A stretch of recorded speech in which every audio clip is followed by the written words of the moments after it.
Good morning. Morning. Good afternoon. Good evening. It's Jackie here, and I'm back with another poem. And today's poem is called The Walrus and the Carpenter, which was written by a chap called Lewis Carroll, whose actual name was Charles Dodgson. A little bit of trivia there for you. He also wrote Alice's Adventures in Wonderland in 1865. And a couple of other poems you may recognise, Jabberwocky and the Mock Turtle's Song. Another one of those that I can only ever remember the first couple of lines to. So you might hear that at some point. Anyway, enjoy this one. Okay. The sun was shining on the sea, shining with all his might. He did his very best to make the billows smooth and bright. And that was odd because, it was the middle of the night. The moon was shining sulkily because she thought the sun had no right to be there after the day was done. "It's very rude of him," she said, "to come and spoil the fun." The sea was wet as wet could be, the sand as dry as dry. You could not see a cloud because no clouds were in the sky. No birds were flying overhead, there were no birds to fly. The Walrus and the Carpenter were walking close at hand. They wept like anything to see such quantities of sand. "If it were only swept away," they said, "it would be grand. If 7 maids with 7 mops swept it for half a year, do you suppose," the Walrus said, "that they would get it clear?" "I doubt it," said the Carpenter, and shed a bitter tear. "Oh, oysters, come and walk with us," the Walrus did beseech. "A pleasant walk, a pleasant talk, along the briny beach.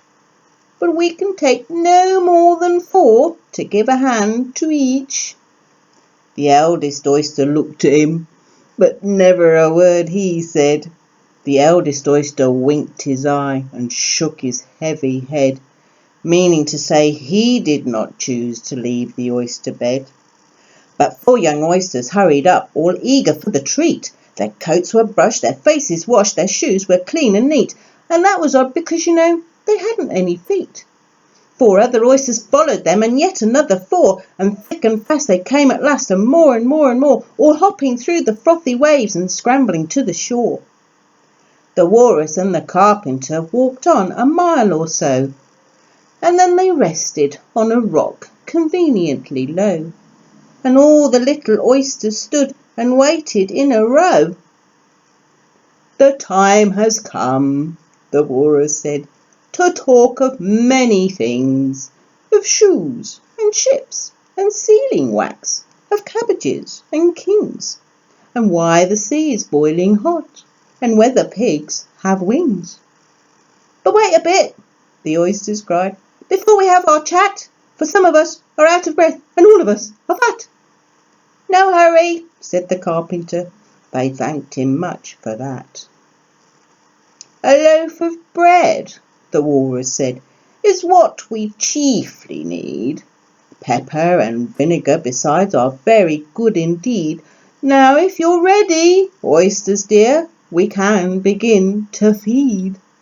"But not on us," the oysters cried, turning a little blue.